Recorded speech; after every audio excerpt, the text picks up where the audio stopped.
Watchmen. So I've been wanting to talk about this movie adaptation of the graphic novel for quite a while now, because the original graphic novel is one of my favorite graphic novels of all time. And there are things that I like about the movie adaptation, but there are quite a few things that I dislike. So today I'm going to be talking about the things that I like about Watchmen and the things that I don't like about Watchmen, and why overall I don't think it's quite that good of an adaptation. But before I get into what I don't like about this movie, I thought I would introduce this by talking about what I actually do like, notably Jackie Earle Haley's performance as Rorschach. He was one of the few actors in this movie who truly encapsulated what made Rorschach great in the original graphic novel. Every time he talks, it's exactly as I imagined Rorschach speaking in the original graphic novel as I was reading his lines. My favorite thing about Rorschach is his uncompromising attitude, the fact that he'll never give up even in the face of Armageddon, and the fact that he sees the world completely in black and white and that it needs to be punished. And that's something that the movie portrayed very, very well. Rorschach's feelings on the world around him are shown through his various journal entries, in which he discusses how New York is a city of filth, and how he has seen its true face, and that it's filled with criminals that need to be punished because no one else will punish them. The movie keeps the journals, which was a good decision, I believe, because the journals help make Rorschach a much more layered character. Rorschach is the epitome of an anti-hero. If he has to break someone's arm or finger, he's gonna do it. And he doesn't have any sympathy for whoever he's hurting, as long as he gets what he needs out of it. And everyone is terrified of Rorschach because they don't want to be hurt. I also really like the score in this movie. There's a lot of different types of songs, and they all work really well, surprisingly, despite the fact that they're all very different. There's some opera, there's some rock and roll from the mid-60s, there's all different types of songs, and they all lend themselves to the movie very nicely. I also really liked Billy Crudup and Jeffrey Dean Morgan as Dr. Manhattan and the comedian. I really liked how Billy Crudup played the part as essentially just a normal guy. Like, he didn't make his voice super deep, which is what I was scared of. He just spoke very calmly and very almost robotic, but just very plainly. And I liked how Dr. Manhattan is essentially a deconstruction of Superman, except it's not, oh, what if Superman was evil? It's, oh, what if Superman became a god and lost connection to the rest of humans? Because to me, that's a lot more interesting. And the thing that's so great about Watchmen is nothing that happens is shoved in your face. It's very subtle. And my favorite thing about Dr. Manhattan is that he slowly but gradually separates himself from humanity, because by this point he's much better than humanity. He's a god now, and he can't die. He's immortal. And the movie didn't really show that much, except for one scene in which the comedian kills a woman that he got pregnant in Vietnam, and Dr. Manhattan just stands by and watches. I thought that was a really good way of showing how Dr. Manhattan is slowly shifting away from humanity and is viewing humanity as beneath him. And it's very subtle, which is very big in Watchmen. Watchmen is all about subtlety. Similarly to Jackie Earle Haley, Jeffrey Dean Morgan captured the essence of the character of the comedian. His voice as the comedian was exactly as I imagined it as I was reading the graphic novel. In case you aren't aware of the entire story of Watchmen, it's about figuring out who killed the comedian. But the comedian, as it soon turns out, was a sadistic and horrible human being who killed dozens of innocent women and children. And Morgan taps into that sociopathic quality of the comedian nicely, with that smile he has in almost every scene that seems to fit the comedian well. And just so it's clear, all the instances in which the comedian is featured in Watchmen are entirely flashbacks. He's not in the current timeline of the story, since at that point, he would already be dead. And before I move on to the things I didn't like about this movie, I just want to mention one more thing that I really did like about this movie, which was the special effects. My favorite effect that they did was the Dr. Manhattan effect, because even though I am fully aware that it was CGI, the way that they pulled it off was, it looked incredibly realistic. And it helped because Crudup's suit was equipped with about 25,000 LEDs to create Manhattan's blue glow. And initial tests to ensure the suit's effectiveness occurred in June 2007 with a naked Beowulf, which was also created by Sony Imageworks, which was the same company that made Watchmen. And it stood in for Dr. Manhattan. The lights stretched from Crudup's head, fitted with a light cap, down to specifically built high tops with blue LEDs in the soles, and even special gloves, leaving only his face and his neck uncovered. The result was a unique interaction between the light, Manhattan's glow, and the rest of the set. Animators painted his face with hundreds of black markers that allowed them to track his expressions through video. Then, used that data as a jumping off point to hand animate Manhattan's face. And once Dr. Manhattan was finally created, the filmmakers placed him over Crudup in each scene, only digitally removing the actor when his movements didn't quite match those of his CGI counterpart. And then the last thing I liked about this movie, and this will transition well into the things I don't like, was the colors. I found this movie has a lot of reds, blues, oranges, greens. There's a lot of vibrant colors. But something that I found with this movie was that a lot of the colors were kind of darkened. Like Night Owl, for instance. In the graphic novel, he wears this brown costume and it's very colorful. But for some reason in the movie, they made him just look like Batman, and he's really dark looking now. Makes the costumes a lot more generic and unoriginal if you just make them dark and black. Ozymandias and Silk Spectre's costumes are just like incredibly lazy in my opinion, because they're just darkened costumes that you don't need to darken, because that's the whole appeal of those costumes, is that they're incredibly vibrant in dark stories. And what's weird is that in the flashbacks with the Minutemen, which are the older version of the Watchmen, their costumes look exactly as they did in the graphic novel, but then when you go to the current timeline in Watchmen with the current group, their costumes are for the most part a lot darker, which doesn't make a whole lot of sense. And my problem with the Silk Spectre costume is that in the original graphic novel, her costume stood out because it was essentially a blouse, but here it just is basically any other costume. It's just like a latex suit that she puts on. There's nothing special about it now. And while Silk Spectre's costume is very colorful in the movie, they also felt the need to darken her costume a good deal by adding a bunch of black, which didn't really need to happen, but... And while we're on the topic of Silk Spectre, I just have to say that she's definitely my least favorite Watchmen character, because she never adds anything to the story. Everything she does is reliant on Dr. Manhattan. All she cares about is Dr. Manhattan. She doesn't really have any real motivations other than if Dr. Manhattan still is in a relationship with her. She just doesn't do anything for me. And the movie also did not do anything for me because she's still an incredibly bland character.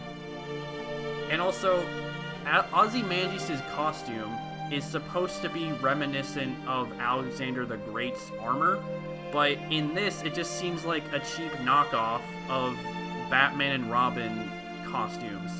And in the movie, Ozymandias appears to have no remorse about what he did. While in the graphic novel, Ozymandias has a lot of remorse about killing half of New York, because he's not entirely sure that he did the right thing. He thinks he did, but towards the end of the graphic novel, he starts to have doubts on whether what he did was right or not. And that's the whole point of the story, to not have a definitive answer on what is right and what is wrong. It's about being morally gray.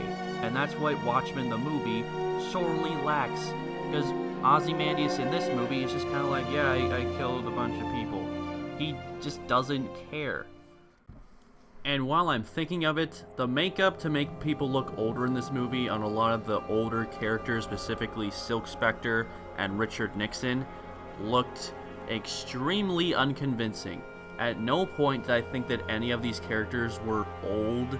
They just looked like actors with makeup on. And the makeup that they were wearing wasn't even convincing because they didn't really have anything other than a few wrinkles and some gray hairs.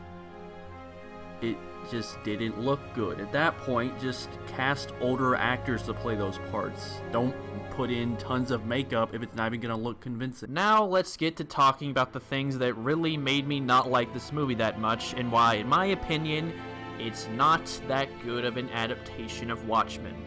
So the ending does keep it the way it is in the graphic novel in some ways, in that it appears to be something horrible that happened, but in actuality, it's a giant hoax constructed by Ozymandias. That part is still in the movie, and I do like that part. However, the part that they changed for the movie is that now it is not giant squids coming out of the sky. Now, it's all being pinpointed on Dr. Manhattan, which doesn't really make much sense in the long run of things, because afterwards, America and everyone in the world now wants to kill Dr. Manhattan, but as far as they're concerned, Dr. Manhattan isn't even on Earth anymore. He's on Mars as far as they know, so it doesn't really make much sense that they would now want to kill Dr. Manhattan because he's not on Earth anymore. In an interview shortly after the movie came out, Zack Snyder stated that the reason that they changed the ending to be about Dr. Manhattan killing everybody instead of squids killing everybody was they thought it would make the movie a lot more topical, since at the time when this movie came out in 2009, energy was a pretty big hot topic, so they thought that making the movie about energy killing everybody would make it a bit more relatable. And in my opinion, although I don't love the ending and it doesn't make a whole lot of sense in the long run of things, since Dr. Manhattan is on Mars after all, it still gets the point across. It's not as bad as the other things I don't like about it. But something in the movie and also the graphic novel that in my opinion doesn't really make much sense when you start to think about it is, why does Dr. Manhattan kill Rorschach? He has no reason to want to kill Rorschach because he says that he has no stake in this world anymore. So why would he care if Rorschach is going to go tell everybody that Ozymandias actually hoaxed this entire thing and he killed everybody? Why would he care? He doesn't have any stake in this world anymore, so it doesn't really make sense why he would care. But by far my biggest problem with the movie Watchmen is that in the graphic novel, it was intended to be a deconstruction of the superhero genre. It was supposed to make the superhero genre work in the real world. It was supposed to show what it would actually be like if you or I just went out and put on costumes with no prior experience fighting crime, and how that would probably turn out for us. Watchmen was also intended to portray how fallible these characters are, despite the fact that they're wearing a costume. The smiley face with the bloodstain is evident of that, because it shows a happy, smiley face with something that you usually never see, which is blood. Just like how you never see superheroes in any sort of legitimate danger, much less seriously injured or hurt. And the graphic novel decided to challenge the idea. However, the movie doesn't present any of this. In the movie, the human characters are essentially superhuman, because they're taking hits that would normally kill a person, but for some reason it doesn't here. There are also a series of cool scenes in the movie, or scenes that were never really cool in the graphic novel, but now they're trying to make them cool for the movie, like the mugging scene. In the graphic novel, Night Owl and Silk Spectre are fighting for their lives because they don't think that they're actually going to survive this, because they're out of shape, they haven't fought crime in years, but in the movie, they're barely breaking a sweat. And then another cool scene in the movie was the beginning with the comedian and Ozymandias. In the graphic novel, this is never even a cool scene, you barely see it, and when you do see it, it's nothing like it is in the movie. In the movie, it's like this huge choreographed fight scene with wires. In the graphic novel, Ozymandias just punches him a bunch and then throws him out the window. It's too much. It's also worth mentioning that throughout this entire scene, the comedian never seems like he's in any kind of legitimate danger and like he's prepared for this. But in the graphic novel, the whole point of why the comedian was murdered by Ozymandias is because he was not expecting him. At any other point, the comedian would easily kill Ozymandias, so it makes no sense as to why the comedian is just like, oh, I'm prepared now. Because if he was so prepared, he would have just killed Ozymandias. I think it's also worth mentioning that the movie is far more gory than the graphic novel. And I understand that there was violence and gore in the graphic novel, but it wasn't as bad as the movie. Like, the movie was pretty comical in its use of violence and gore, when the graphic novel used it sparingly. A good example from the graphic novel of showing gore sparingly was in The Birth of Rorschach. When Rorschach burnt down the house that the guy was in, you never actually see anything. It's just your imagination. While in the movie, they decide in that scene to just have him hack away at the guy's head. It's far less effective because you just see what he does now. Now, in closing, do I hate this movie? No. Do I think it's one of the worst comic book movies to ever exist? No.